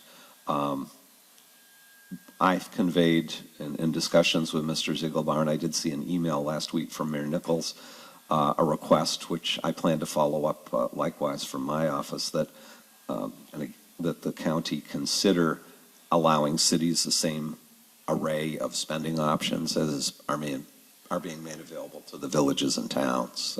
So it wouldn't just be lead laterals, which there are some pretty good federal assistance programs for already, but potentially to be able to extend that to water mains and sewer mains underneath the streets. So stay tuned on that one. Okay. Thank you. All right, on to number 10, the consent agenda. Under presentation of minutes, we have a regular city council meeting for September 20th, 2021. We also have a work session for city council on September 27th, 2021. Recommended action is motion to waive reading and adopt the minutes. Under B, reports, we have 3 of those. And finance reports from August, we have 4 of those. The recommended motion on that is to receive and file. Looking for a motion for the consent agenda. I'll make that motion. Thank you, Jeff. I need a second. Okay, Tracy, thank you. Discussion. Okay, see none. It is an all in favor. Indicate by saying aye. Aye. Anyone opposed? All right. On to the formal items. Number 11, under A, we have a proclamation naming October 4th through the 11th as Mental Illness Awareness Week. That is page 82 in your packet. Recommended action is a motion to read and adopt the proclamation. Greg, do you want to read that first before we make a motion? Sure, be happy to. City of Two Rivers proclamation. Whereas in 1990, the U.S. Congress established the first full week of October as Mental Illness Awareness Week in recognition of the National Alliance on Mental Illnesses efforts to raise mental illness awareness. And whereas since 1990, mental health advocates across the country have joined together the first week of October to sponsor various activities to raise awareness through outreach, education, and advocacy. And whereas Mental Illness Awareness Week is a time to raise public awareness of serious mental illnesses such as major depression, bipolar disorder, schizophrenia, post-traumatic disorder, obsessive-compulsive disorder, and borderline personality disorder. And whereas approximately 60 million Americans experience mental health problems in any given year, 1 in 17 lives with the most serious conditions, and less than 1/3 seek treatment. And whereas half of all lifetime cases begin at the age of 14, however, 10 or more years may pass between the onset of symptoms and being diagnosed. And whereas early diagnosis is often the key to recovery, with treatment that may include combinations of medications, cognitive behavioral therapy, interpersonal therapy, peer support groups or community services, diet, sleep, exercise, and social support networks. And whereas education is essential to combating mental illness, now therefore the City of Two Rivers, in recognition of this event, do hereby proclaim the week of October 4 through 11, 2021, as Mental Illness Awareness Week in the City of Two Rivers, and encourage the community to observe this week with appropriate programs, ceremonies, and activities. Dated this 4th day of October, 2021, by City Council. All right, thank you very much. So we're looking to adopt the proclamation as read. Do I have a motion? Thank you, Tracy. Second by Mark. Discussion? Mr. President? Yes. You know, this is a good week and a good thing to bring up because it's not a flaw in a personality. It's a disease and it needs to be treated. Chief, we have, from the fire department, are you still active in that helpline call-in service for people to give them some advice on how they may find into a person they go on, a family? Yes, we actually, through our community paramedicine efforts, Assistant Chief Murak is actually in charge of that. He has lots of different contacts throughout the county and through other services where we try to get people as much help as we possibly can to make them independent and keep them in their homes longer and help service the needs that they have. So if they have any needs that we can help with, just call the fire department and we'll get you all set up. So if you have any questions or needs, that's a great place to start. Thank you. Thank you. Any other discussion? Seeing none, this is an all in favor. So all in favor indicate by saying aye. Aye. Or proclamation. Yeah. Okay. I haven't misdone on mine. Okay. Roll call vote. Jamie. Jeff Dahlke. Aye. Tracy Coach. Aye. Darla Leclerc. Aye. Bill Leclerc. Aye. Jay Remiker. Aye. Bonnie Shimulinas. Aye. Adam Husky. Aye. Mark Bittner. Motion carries. Thank you, and thank you for clearing that up, so we're staying in line here. Moving on to B, it's a resolution recognizing Curt Andrews for his service on City Council from 2018 through 2021. The recommended action is motion to read and adopt the resolution. That is page 83 in your packet. Do you want to go ahead and read that, and then we'll do a motion, please? City of Two Rivers, resolution honoring Curt Andrews for his service on City Council. Whereas Curt Andrews served the citizens of Two Rivers as a City Council member from his first election in April 2018 to September 10, 2021. He was elected by his fellow council members to serve as council vice president in April 2019. In February 2020, he assumed the position of council president following the death of council president Patrick Gagnon. He was then elected council president in April 2020 and again in April 2021. And whereas during Curt's tenure on the City Council, he served as a member of the Council's Personnel and Finance Committee, the Business and Industrial Development Committee, Community Development Authority, Room Tax Commission, and Branding and Marketing Committee. And whereas Mr. Andrews was instrumental in initiating and implementing the 2018 Community Branding Project aimed at helping attract talent, tourism, residents, and investments to the community. Mr. Andrews' mission was to create the framework to brand and market Two Rivers. And whereas the City Council, on behalf of its members, city staff, and the community at large, wish to offer a collective thank you to Curt Andrews for his devoted service to this community, which he so clearly loves and cares about. Now, therefore, be it resolved that the City Council of the City of Two Rivers hereby acknowledges Curt Andrews' many contributions to this elected body and to our community through his service as a council member from April 2018 to September 10, 2021, and be it further resolved that a copy of this resolution be forwarded to Mr. Andrews in token of this council's appreciation and the community's appreciation of his work for the betterment of Two Rivers. Approved this 4th day of October, 2021. All right, thank you very much. So we're looking for a motion to adopt the resolution as read. Looking for a motion. Bill. Thank you, Bill. I need a second. I'll second. Second by Tracy. Any discussion? See none, this is a roll call vote. Jamie? Casey Coach. Aye. Darla Leclerc. Aye. Bill Leclerc. Aye. Jay Remiker. Aye. Bonnie Shimulunis. Aye. Adam Mohiskey. Aye. Mark Bittner. Aye. Jeff Dahlke. Aye. Motion carries. All right, how about a round of applause for Curt?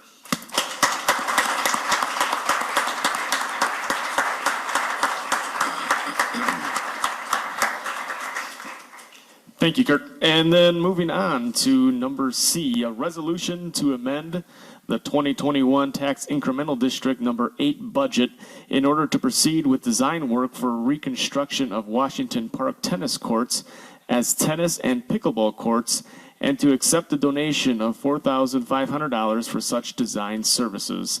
The recommended action is a motion to waive reading and adopt the resolution.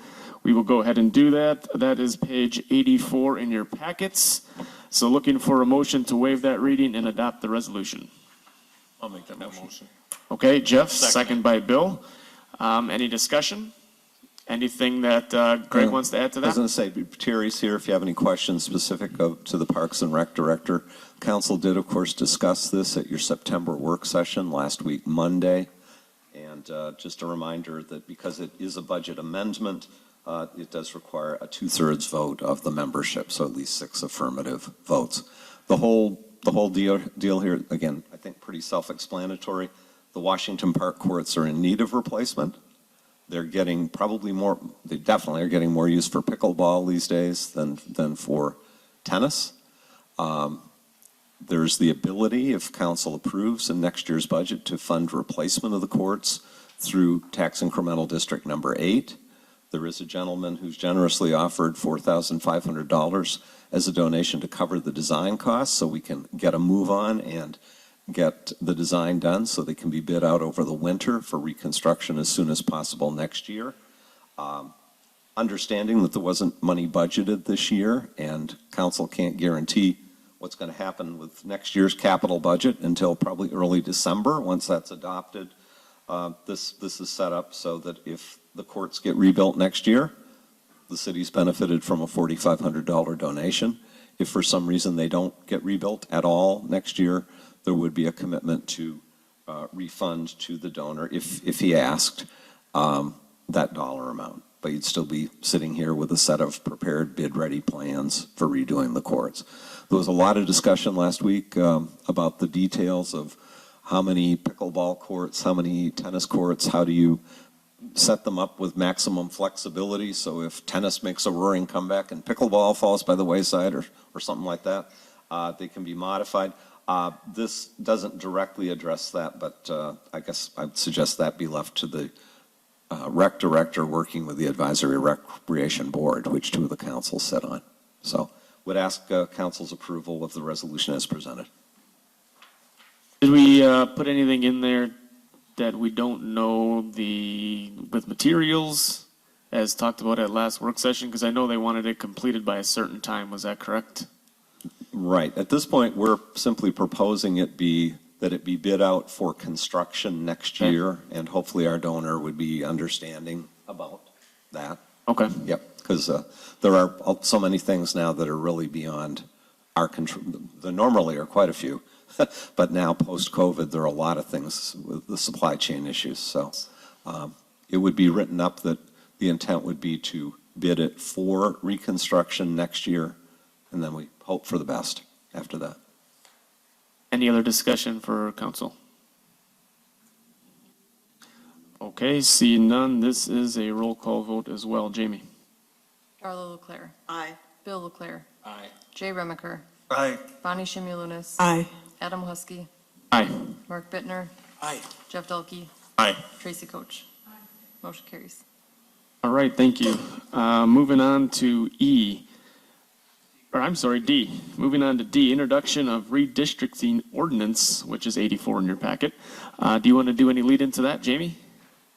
Sure. So this is stemming from what we discussed at last week's work session. Following a 10-year census, the county is required to refigure their supervisory districts. And then following that, we need to refigure our wards to fall within their districts. So this is determining the layout of all of those wards, and also combining into that my proposal to reduce from 4 polling locations to 2. So this is just introducing the ordinance only. There's no action on the ordinance tonight.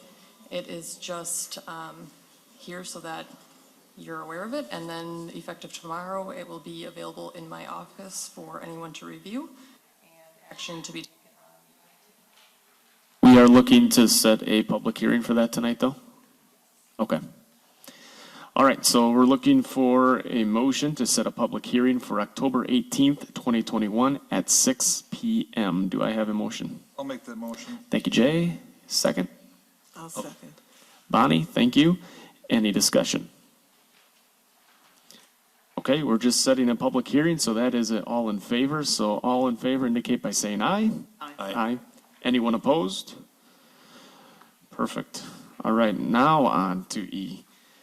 Consider methodology for selection of appointee to fill vacancy on city council. That is a city council discretion, but I believe we have some information in our packet on page 87. Greg, do you want to do any lead into that? At the last regular council meeting on the 20th of September, the council indicated a desire to seek applicants from the community for the vacancy on council that was created by Curt Andrews' resignation. So there is a notice out there advising the public that if you're over 18, have no felony convictions that have not been pardoned, or that you may apply for appointment to, as I understand it, the council's intent to a term to run until the April 2022 election. Those applications are being accepted at the city manager's office, or actually the city clerk's office, until noon on Friday, October 15. So copies of the applications can go out to the council Friday the 15th prior to your meeting on the 18th. I would say that the clerk tells me as of today there are 4 applications in so far, so people are responding to that. Good. A week ago at the work session, council discussed, okay, well then what might the methodology be for selecting an appointee. And there was some discussion about using some sort of a rating matrix, potentially to narrow the field of applicants if there's a whole lot, and I assumed a whole lot would be over 6. That's up to you folks. And then possibly as well for a final selection. There was interest shown also in inviting in a finalist group of candidates for presentations to the council. Not so much question and answer like an interview, but oral presentations. So with that as background and with the general direction that was given for staff to come up with some manner of matrix that might be applied, I prepared the staff memo that's in your packets. It is at your discretion. There's no, as the city attorney's told you, there's no prescribed way of making those appointments. You don't have to fill the vacancy even under the statute, but council has opted to fill it. The indications have been to fill it till next April's election. By the way, we may need a separate action on that at a later point, Jack, if I'm recalling the statute requires that a special election be scheduled so many days in advance of the primary. So we may have one more action by the council needed, and the clerk has researched that as well as the city attorney. But we're proceeding telling people that is the council's intent. So with that, I'll be quiet, but I did lay out some ideas as far as process and possible criteria for a matrix to be used in the process, and that's in front of you in the packets. Okay, we are not looking for a motion at this time. We are looking to discuss this. There's no motion for recommended action, so we'll open this right up to council discussion. With the paperwork in front of you, again, page 87 in your packet. By the way, I just realized there's an error in your packets. If you were looking for the information on the tennis courts. Yes, it was behind. That was I just noticed that. stapled to the appointments. It has nothing to do with the appointment for city council. You knew that. All right, so does anyone have any questions, anything they'd like to add, anything they'd like to delete? Is this something that we want to move forward with as written here by staff? Looking for input from city council.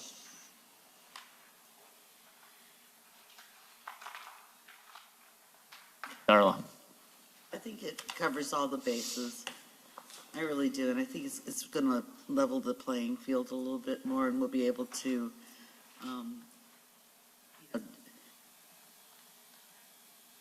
take into consideration what everyone brings to the table and see who's going to be the best fit. But it's not going to be a cult of personality. It's going to be based on merit. And so I think this will keep us, it will serve us in good stead, and it will also serve the applicants well as well. Okay, anybody else? Mark? I agree with everything Darla just said. I'm excited to see there are 4 people already. I'd encourage the community, if anyone else is interested in getting involved in the government or city government, please put your name in the basket. Okay. Anybody else? Okay, do you want a motion coming out of this? I think it might be helpful to provide direction. Right now, we have those applications due Friday the 15th. We would like to be able to tell people what they should expect going forward, but again, this is entirely at the council's discretion. So it's up to you folks, but I think it might be helpful to indicate if there's agreement on what the methodology is going forward and the schedule. That's up to you. Okay, so far from council, I've heard no heartburn with what's in front of us on page 87 and 88 in our packet. Everyone seems to be either for it or okay with it because they haven't spoke up otherwise. So let's have someone make a motion to accept this as written on 87 and 88 in our packet and give staff get going on this to move forward. Looking for a motion. So moved. Darla, thank you. Second? I'll second it. Thank you, Bill.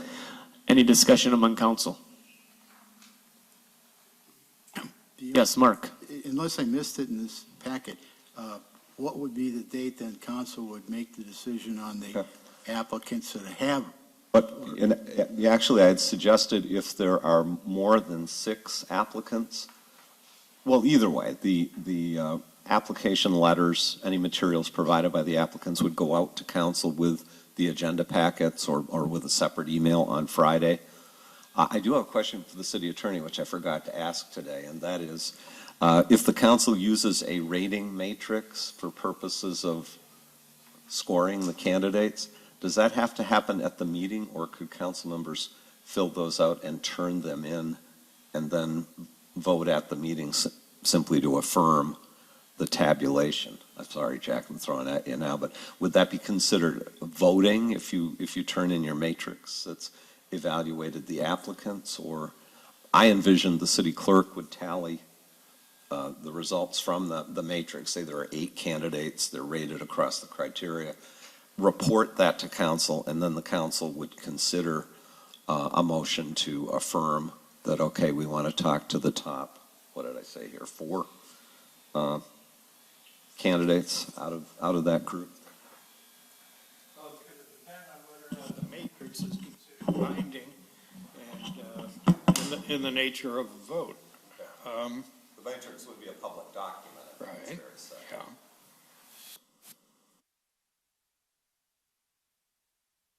But if I understand what you're suggesting, essentially the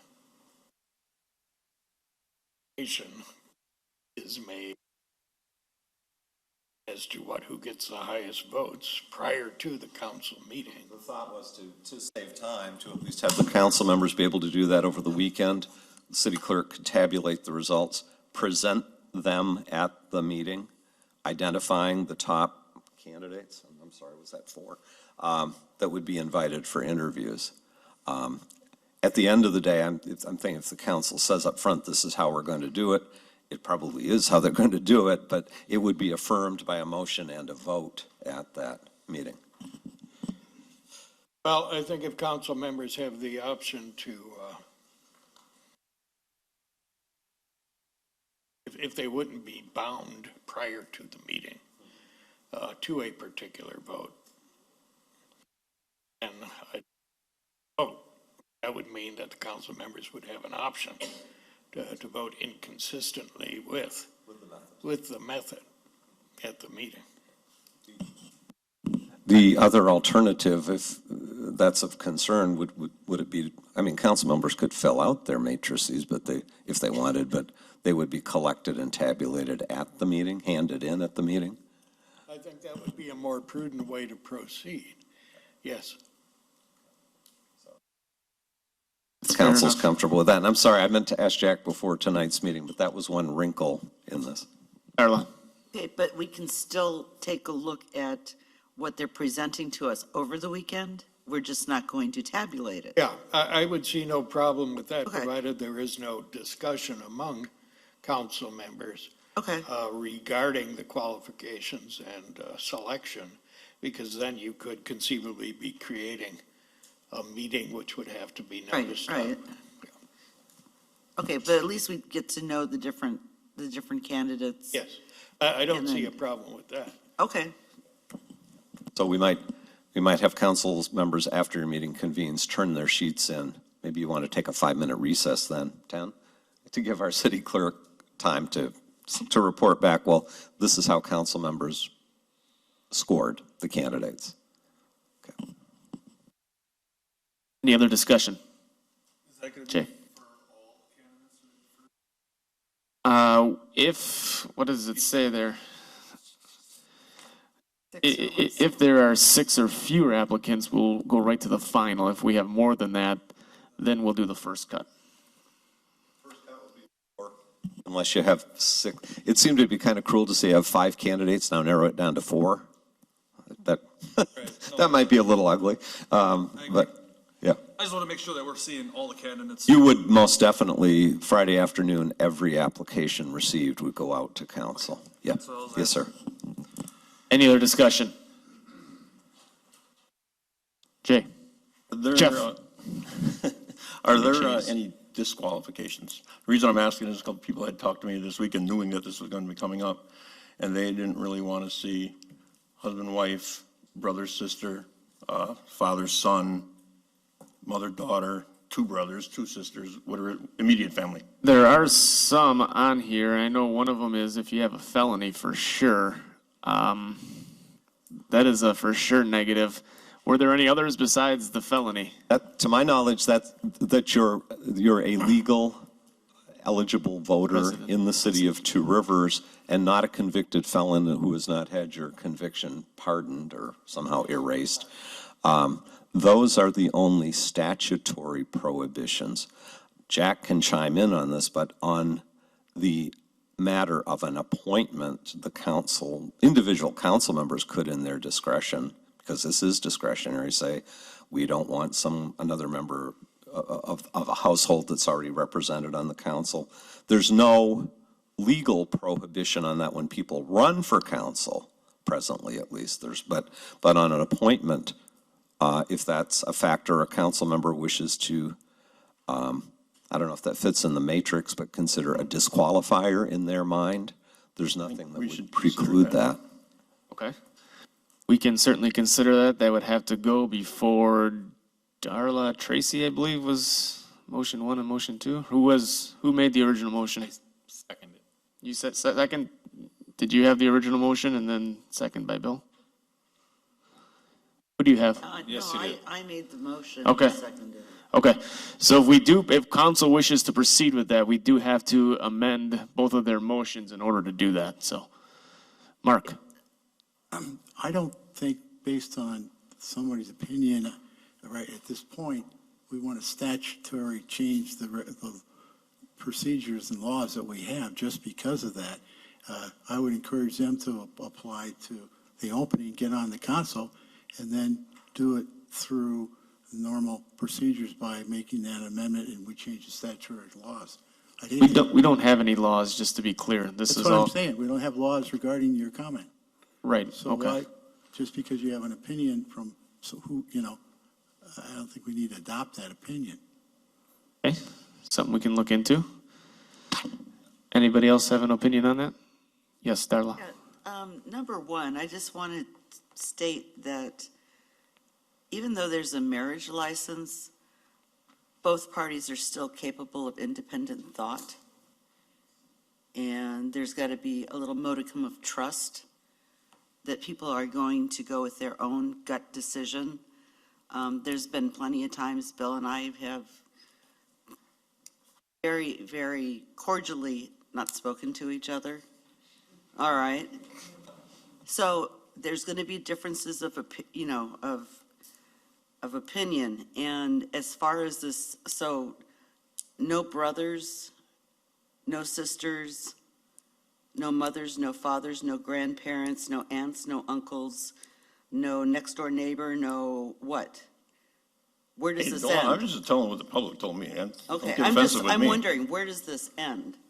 We have to be crystal clear about that to begin with, but I don't think that should be a deal breaker, because people are capable of making decisions, educated decisions without consulting their blood relative or whoever that little piece of paper happened to put them together with. And that's all I've got to say about that. Jack? If there's not going to be consented to amendment to the motion, there is currently a motion outstanding, And we're in discussion, yep. then there should probably either be a vote on it, or if there's a desire to change, then there Well- should be a motion to amend. Right, we're still in discussion, so we're discussing the possibility of amending that motion. Okay. So we did not vote on it, we just have a motion on the floor. So we are still in discussion. So any other discussion here on council? Yes, Mark?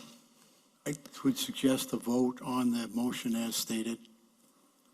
Okay, we will follow up with discussion. Anybody else have any discussion?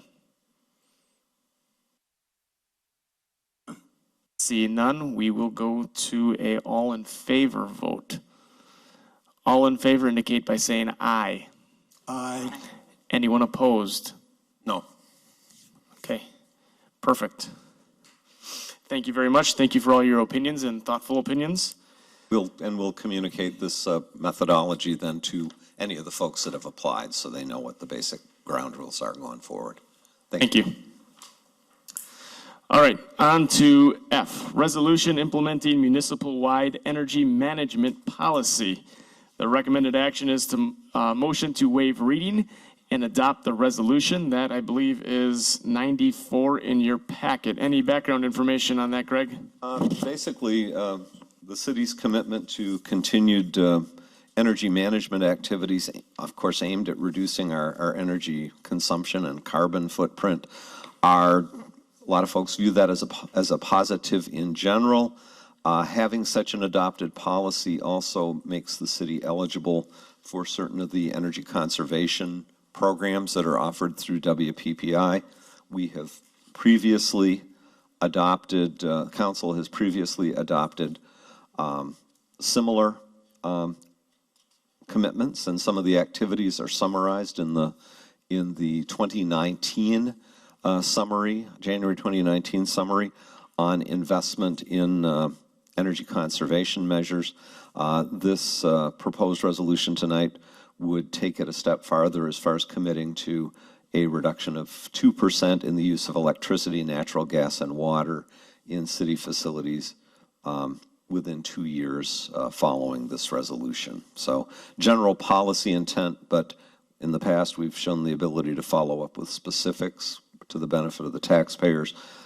It also does qualify us for some of the incentive programs that we can offer both for our city facilities and to members of the public.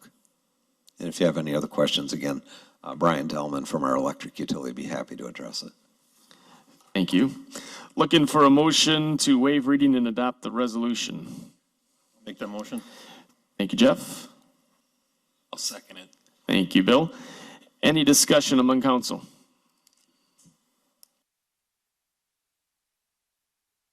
Not seeing any, we will do a roll call vote. Jamie? Bill Leclerc, Aye. Jay Remiker, Aye. Bonnie Shimulinis, Aye.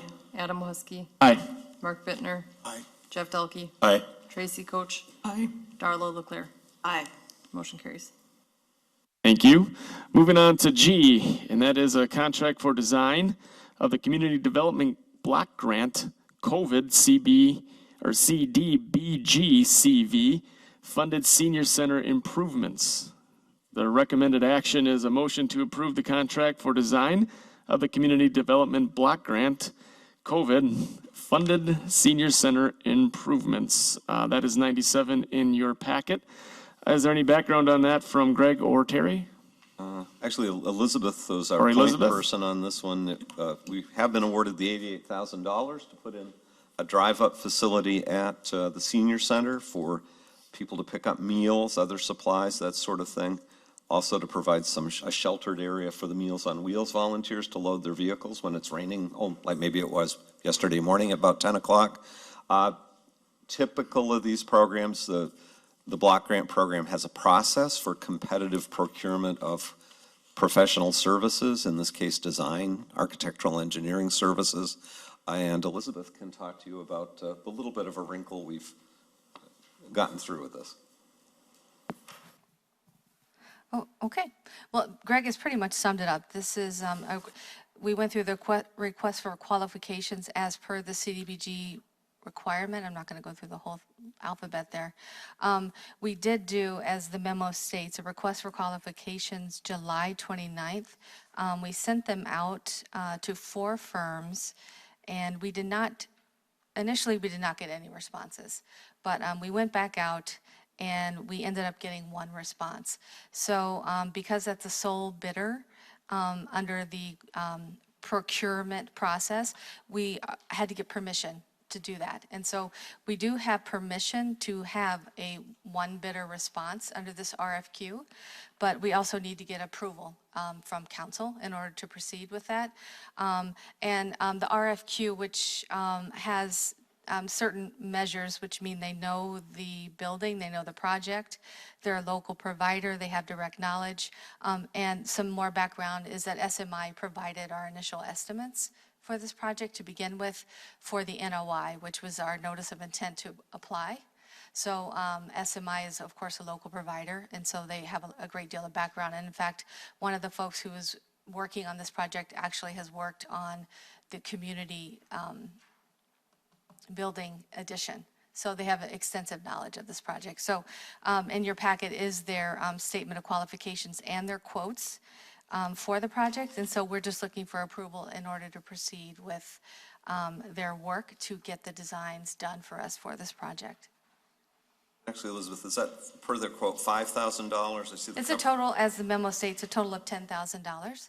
Is half of it design? Each page Okay, is gotcha. for, one page is for the building, and one is for the design of the parking lot, which is to change the direction for people to be able to go through the drive-through window that will be added to the building. Okay, so this is something we already approved once before, but again, a minor hiccup in that based on the amount of people we had bid. So looking for a motion to approve that contract. I'll make the motion. Thank you, Tracy. Do we have a second? I'll second it. Thank you, Darla. Any discussion? Yes, Mark. And Elizabeth, I'm in favor of this, and will the development block grant accept, then, did you say a one bid? Yes, they did. We got approval. Approval. Yes, we have to seek that approval, and we did. And frankly, thank you to SMI. I mean, they're a very well-qualified firm. They've been great to work with. And understand on a small project, when you say, hey, we've got a little project, and you also have to meet all these federal requirements, you're not inundated with folks saying, where do I sign up? So thank you for SMI's willingness to help us out on this project. Yes, and they were they'll do a wonderful. fine job. Yep. Any other discussion? Council? Seeing none, this is another all in favor vote. So all in favor indicate by saying aye. Aye. Anyone opposed? Very good, thank you. Moving on to H, that is a resolution authorizing purchase of election equipment upgrades with the intent to reimburse from the 2022 capital borrowing. The recommended action for this is motion to waive reading and adopt the resolution. Is there any background information? I'll do a quick intro. The person that knows what they're talking about is our city clerk, so I'll quickly hand it off to her. But part of that discussion at the work session last Monday, in addition to the redistricting, which is driven by the census every 10 years, and related to the ordinance you'll look at 2 weeks from tonight after public hearing, or act on, hopefully, after public hearing, which officially sets our ward boundaries and sets our 2 polling places, as recommended by the clerk, is a request, and we had a nice presentation, very well done by our city clerk and Lisa Keen, our assistant city clerk, is to make an investment in new polling machines or an upgrade of our existing tabulators, which are in need of upgrading, and to make an investment in Badger books as for handling voter check-in, confirmation of ID, registration at the polls electronically. Badger books is something that, as Jamie described last week, a lot of our neighboring communities across Wisconsin have implemented. It should make for a much better experience for our poll workers, a better experience for the voters. And oh, by the way, the city clerk and other city staff that have to do the final tallying of the election results. Council generally was quite positive, received that recommendation very positively. This resolution would declare the city council's authorization to go ahead and make the purchase commitments for the upgrade or replacement of the tabulating machines at $16,280, and to order the electronic poll book system known as Badger Books for $20,310. So total capital investment of $36,590. This the city needs to make this commitment if that equipment is going to be here and people be trained, or to be trained and be able to use it by the April election next year. We don't anticipate getting invoiced until next year, but we might if they come in late in 2021. So this also takes the form of a resolution declaring the city's official intent, the intent of this council, to reimburse any expenditures for that equipment, again, up to $36,590 from proceeds of 2022 capital projects borrowing, which typically that initial authorization for that borrowing would come with council approval of the 2022 budget. And then at a later time, usually February or March, we bring as staff, the council, a resolution authorizing our annual borrowing for capital projects. So we don't want to get the cart ahead of the horse here, but this is an instance where if this is going to be deployed in time for next April's municipal election, there's lead time. And that's what we're asking for tonight. Approval of the purchase and an official statement of intent that the city intends to borrow funds and reimburse from the proceeds of that borrowing any money that is advanced out of fund balance to pay for this purchase. Does this follow a budget amendment?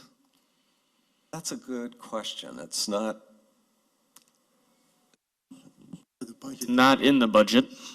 It's not in the We are budget. looking to possibly borrow that in 2021, hoping not to do it till 2022, but there is that possibility, which either we could do that now or we'd have to come back and do a budget amendment if we have to purchase that here in 2021. Is that correct? But if we don't pay for it until 22, do we need to amend it and just put it in the budget 22? Mark, he said there's a possibility of 2021. Is that fair to say, Jamie? Or? It's not likely. Not likely. Not likely. There's a 16 to 18 week lead time on the Badger books right now. Okay. Well, if we Okay. do get a bill, we won't pay it. Then. We'll just hold on to it. All right. So we're looking for a motion to waive reading and adopt the resolution. Do I have a motion for that? I will make that motion. Thank you, Jay. I'll second it. Second by Jeff. Council discussion. Jay.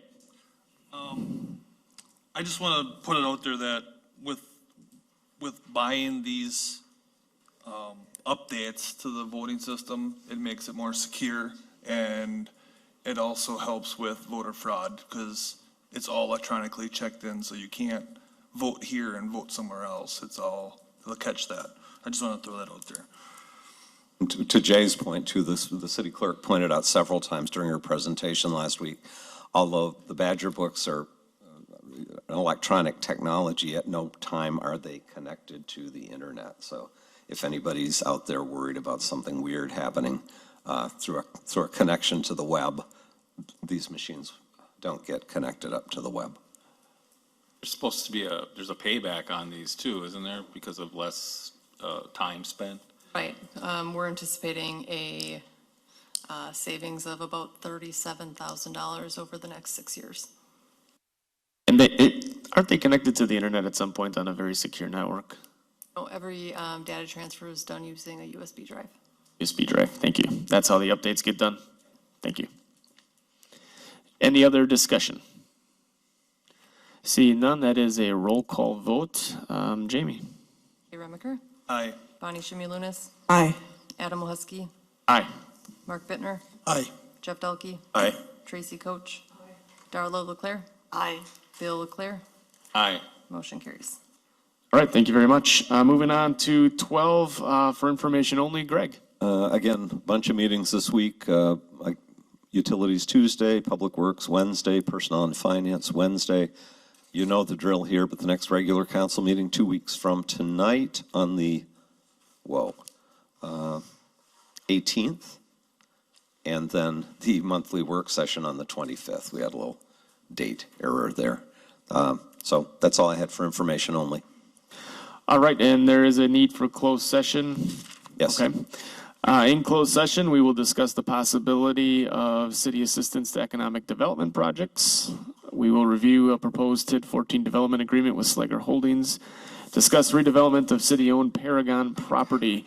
Will we be reconvening in open session for anything? I would say there is the possibility of action in council upon reconvening in open. Okay. So if anybody wants to linger outside and return when the council reconvenes, they're welcome to do so. Okay. The city council reserves the right to enter into closed session per Wisconsin statute 19.851E, deliberating or negotiating the purchasing of public properties, the investment of public funds, or conducting other specified public business whenever competitive or bargaining reasons require a closed session. I'm looking for a motion to go into closed session. I'll make a motion to go into closed session. Thank you, Bill. I'll second. Second by Tracy. Any discussion? Okay, that is a roll call vote. Jamie? Bonnie Shimmy-Lunas, Bonnie? Oh, aye. Closed session. Adam Wahesky, Aye. Mark Bittner, Jeff Dalkey, Aye. Tracy Coach, Aye. Darla Leclerc, Aye. Bill Leclerc, Aye. Jay Remiker. Aye. Motion carries. All right, we'll do just a couple minutes and then we'll be back. Thank you, Curt.